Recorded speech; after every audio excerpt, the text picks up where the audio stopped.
Tsavo, British East Africa. March 1898.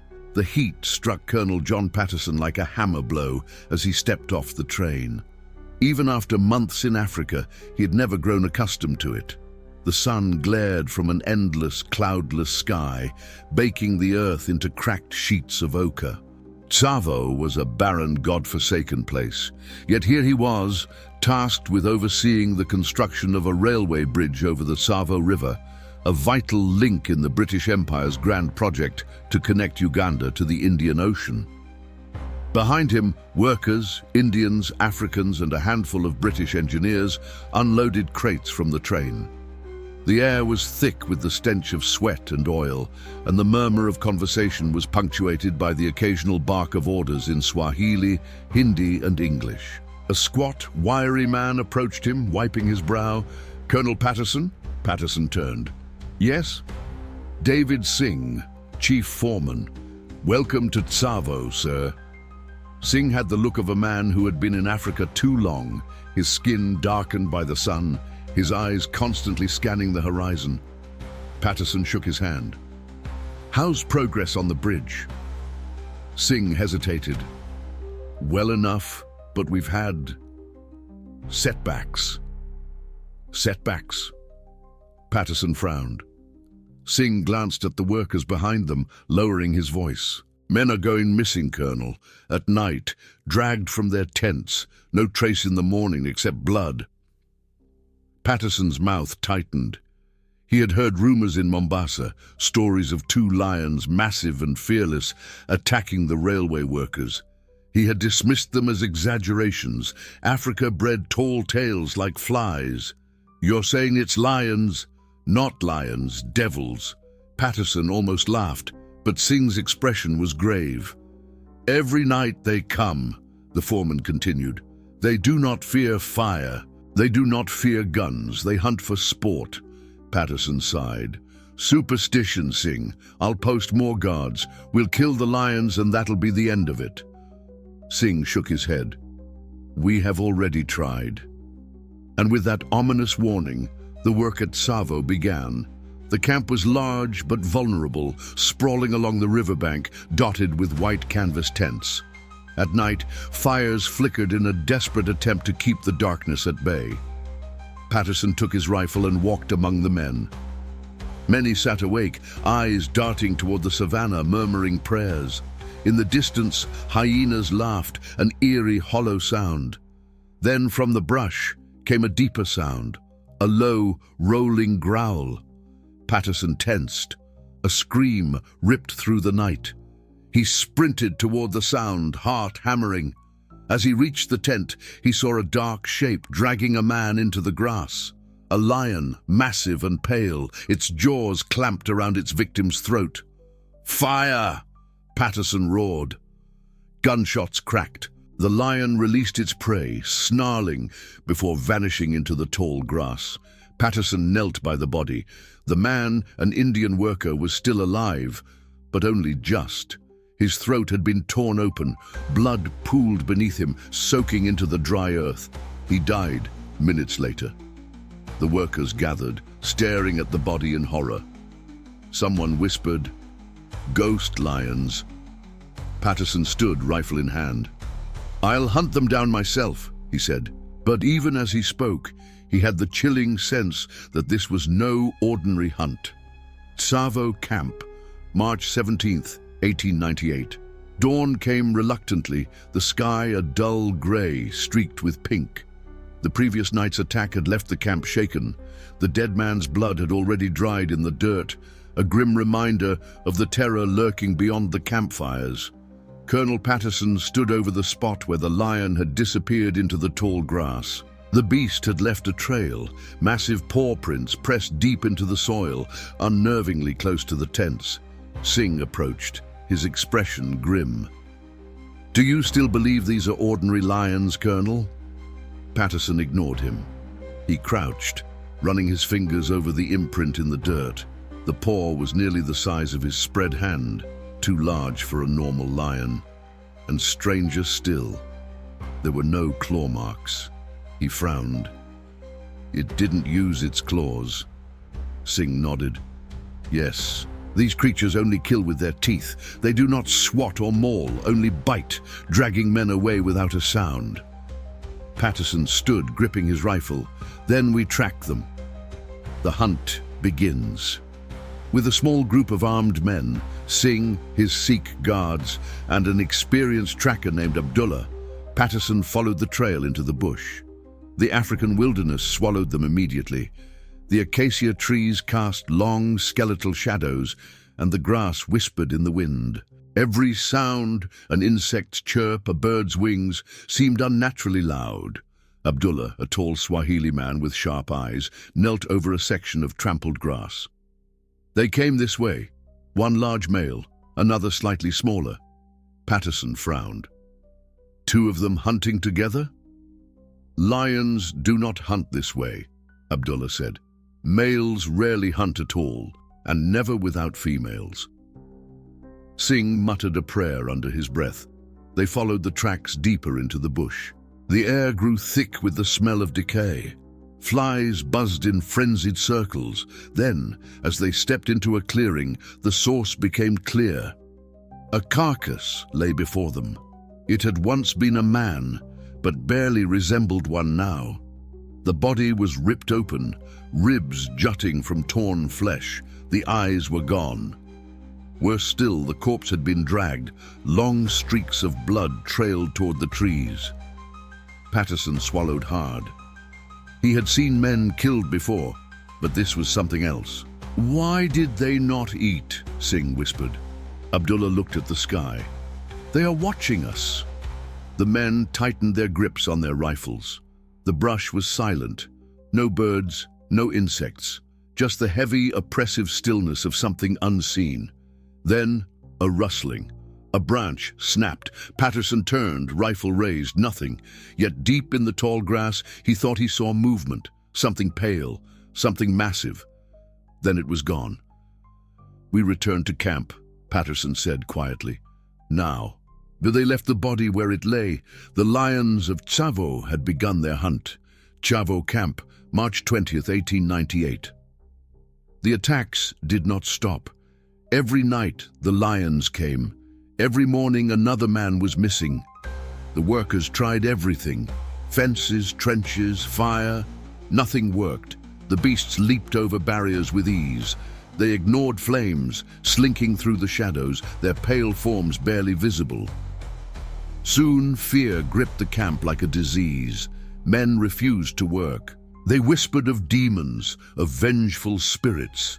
Some fled into the wilderness, preferring the dangers of the jungle to the certainty of death in their tents. Even Patterson began to feel the strain. In his tent, he examined his rifle, making sure it was loaded. His hands were steady, but his mind was uneasy. A sound made him pause, a breath, slow, deep, right outside his tent. His pulse hammered. He reached for his rifle, finger tightening on the trigger. Silence. Then, fabric rustled. He fired. A deafening blast lit up the darkness. Outside, men shouted in alarm. Patterson threw open the tent flap, rifle ready. But there was nothing, only his canvas tent, ripped open by massive claws. The lions had come for him.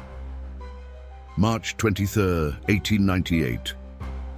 Patterson and his men set traps. They built a wooden platform high above the camp, hoping to lure the lions into gunfire.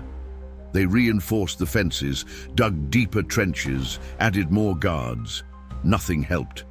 Each night, the beasts came. They did not roar. They did not announce themselves with growls. They moved like shadows, silent, patient, relentless. By the end of the week, 20 men were dead. The workers named them the Ghosts of Tsavo. Desperation led Patterson to a grim decision. A goat was tied to a stake, placed at the camp's edge. Patterson and his best riflemen lay in wait, rifles aimed, fingers ready on triggers. The hours crawled by. Then, movement. A pale shape emerged from the grass. The lion. It was enormous, larger than any Patterson had ever seen. No mane, just sleek, pale fur.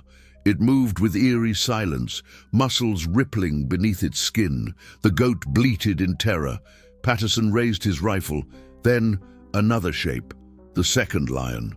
The beasts circled the bait, intelligent, deliberate. They did not rush, they were testing. One of the riflemen panicked and fired. A deafening shot rang out.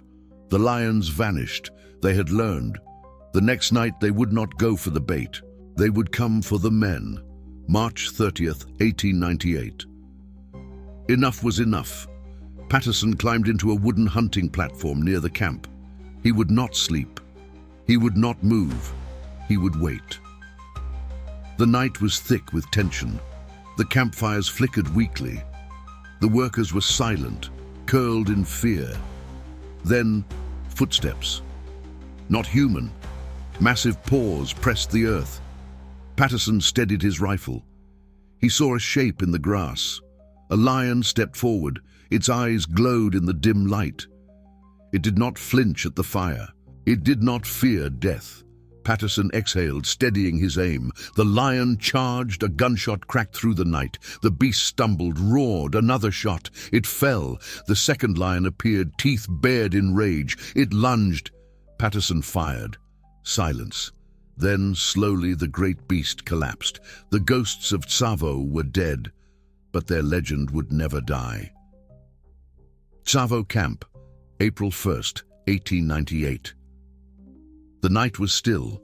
For the first time in weeks, there were no screams, no shadows moving at the camp's edge, no distant, eerie growls from the savannah. The ghosts of Tsavo were dead. Colonel Patterson stood over the carcasses of the two lions. Even in death, they were terrifying. Their eyes, now glassy and vacant, still seemed to hold an eerie intelligence. Their bodies stretched unnaturally long, nearly 10 feet from nose to tail. "They're not like other lions," Singh muttered. Patterson nodded. He had hunted lions before, big ones, powerful ones, but these creatures were something else. He crouched, running his hand along the pale fur.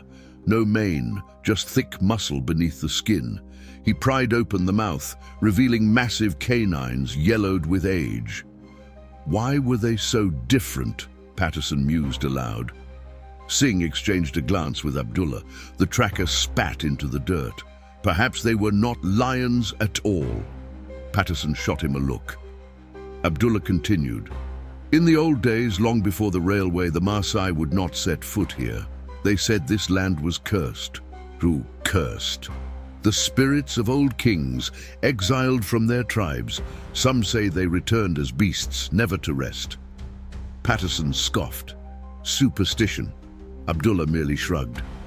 Call it what you will, but you have seen how they kill. Not for food, not for survival. They killed for sport.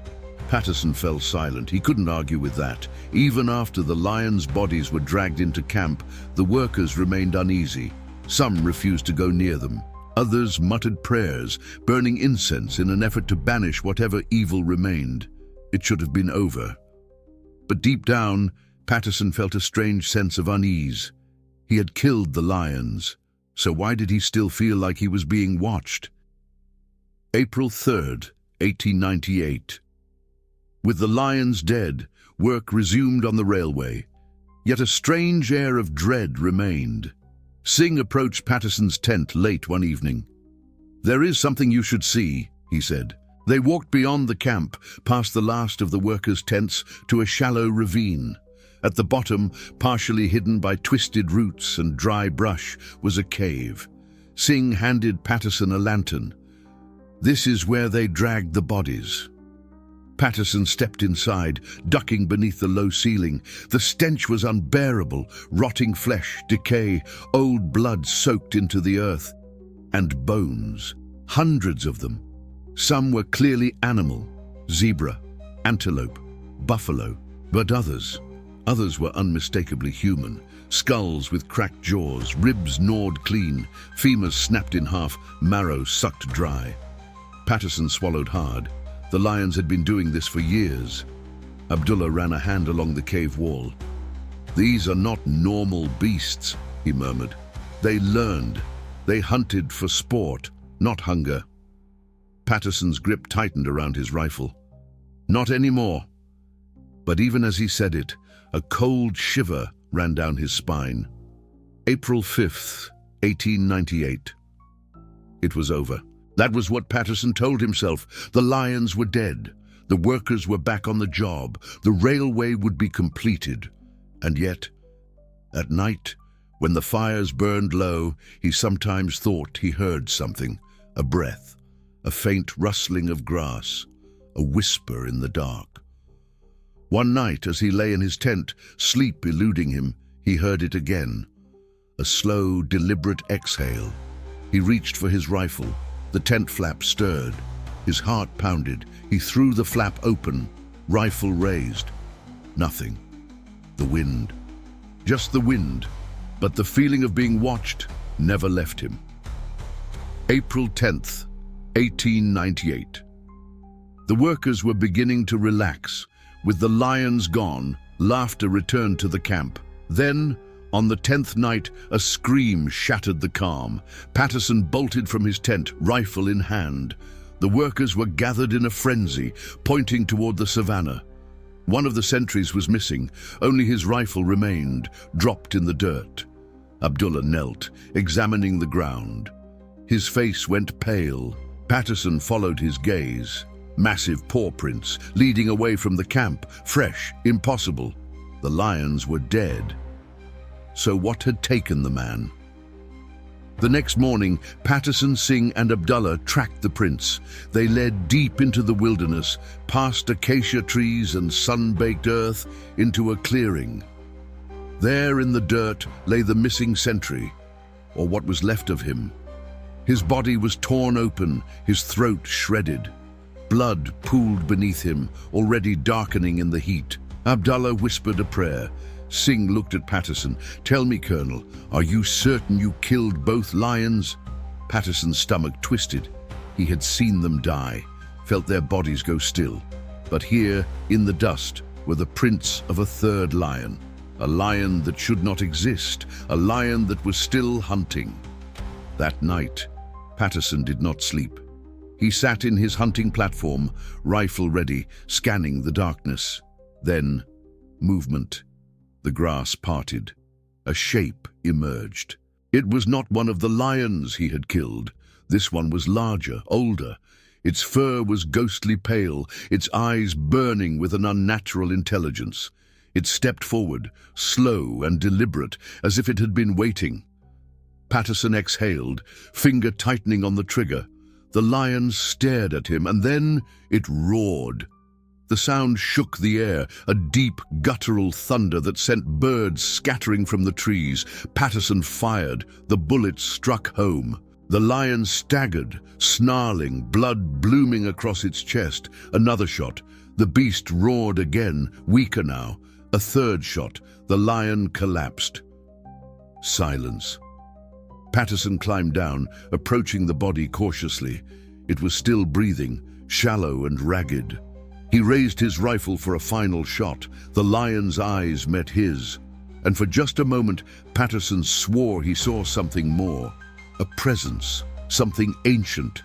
Then, with a final exhale, the beast was gone. Tsavo Camp, April 12, 1898. The camp should have celebrated. The last lion was dead, and yet fear remained. The workers whispered among themselves.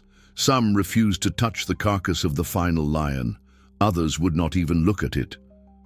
Singh found Patterson by the river, sharpening his knife. He hesitated before speaking. "Colonel," Singh said quietly, "the men believe the lion was something more." Patterson didn't look up. "Superstition." Singh hesitated. "Perhaps. But consider this. Why were there no female lions? No pride, no den?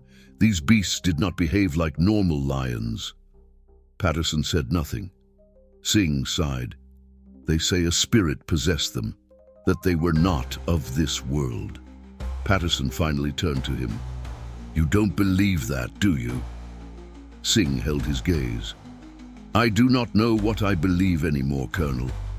A silence stretched between them. Then, from the distance, a deep rumble. A lion's roar. Patterson stiffened. Impossible. But there it was again, low, rolling through the air like distant thunder, not dead after all, or worse, something else was out there. The next day, a small group of Maasai warriors arrived at the camp. They were lean, their bodies painted in red ochre, their spears tipped with iron. Their leader, an older warrior named Makala, stepped forward. His eyes were sharp, his face lined with experience. Patterson met him with respect. "Welcome," he said. "What brings you to Tsavo?" Makala ignored the pleasantries. "You killed the 2 lions," he said in Swahili, "but you have not killed the 3rd. A hush fell over the camp. Patterson tensed. "A 3rd?" Makala nodded. "The great one, the one who watches. It does not kill like the others. It chooses." Singh translated for the workers. Uneasy murmurs spread. "That is nonsense," Patterson said. "There were only 2. Makala stepped closer, lowering his voice. "You do not understand, Mzungu. The ghosts of Tsavo were not ordinary lions. They were spirits, hunters from the old world given flesh. They served something greater." Patterson crossed his arms. "And what is that?" Makala looked at the jungle. "The one that waits." The words sent a chill through Patterson's spine. "Leave this place," Makala warned, "before it comes for you." Then, without another word, the Maasai turned and disappeared into the wilderness. Patterson exhaled slowly. For the first time, he truly felt fear. April 15th, 1898. 3 nights passed without incident, and then the whispers began. Some of the workers claimed to see shapes moving in the tall grass. Others swore they heard footsteps circling their tents at night, heavy, deliberate. But the worst came from one of the sentries. He approached Patterson, shaking. "I saw it," he whispered. "The 3rd lion." Patterson frowned. "Where?" The man pointed toward the dark horizon. "It was watching me, but it didn't attack." Patterson's stomach twisted. "You're sure?" The sentry nodded. "I saw its eyes." Patterson grabbed his rifle and marched toward the edge of the camp. The fires flickered weakly against the darkness. He scanned the savannah. Nothing. But he could feel it. Something was out there, waiting, watching. And this time, it wasn't afraid. April 18th, 1898. Patterson knew one thing. If the 3rd lion was real, it had to have a lair. So he and Singh set out to find it. Abdullah led the way. He moved cautiously, rifle at the ready. "If it is still out here," he murmured, "we will not see it until it is too late." They walked for miles. The heat pressed down on them like a weight. Then, as they crested a rocky hill, Abdullah stopped. There. A cave. It was massive, its entrance yawning like a black mouth in the earth. Patterson felt a chill. It looked almost unnatural. Singh exhaled. "This is where they lived." Patterson gripped his rifle. "Then let's finish this." They entered. The air inside was thick and foul. Bones littered the floor, hundreds of them, many human. But at the back of the cave, something else caught Patterson's eye. A mark on the wall, scratched deep into the stone. Not an animal's mark. A symbol. Singh stepped closer. "This is Maasai." "What does it mean?" Patterson asked. Singh hesitated. Then, in a hushed voice, "It means the devourer." A growl rumbled from the cave entrance. Patterson spun. Yellow eyes gleamed in the darkness. The 3rd lion had found them. The lion charged. Patterson fired. The bullet struck, but the beast barely slowed. Singh shouted, raising his rifle. Another shot rang out. The lion stumbled, but then, impossibly, it kept coming. Abdullah threw his lantern. It shattered, fire erupting along the cave wall. The beast reared back, roaring in fury. Patterson took aim, one shot, straight through the eye. The lion collapsed. Silence filled the cave. Singh exhaled shakily. Is it? Patterson stepped forward, heart hammering. He nudged the massive body with his boot. No breath, no movement. It was over. This time, for real. Years later, London, 1907. Patterson stood in the museum, staring at the reconstructed skins of the Tsavo lions. They looked smaller now, tamed by taxidermy. People whispered around him, the man-eaters of Tsavo, the killers of 100 men, the ghosts in the night. No one knew the full truth. No one knew about the third lion. No one knew about the cave, the symbol, the things he still saw in his dreams. Even now, late at night, when the wind howled through the London streets, he swore he could hear the growl. The devourer was never truly gone. It was only waiting.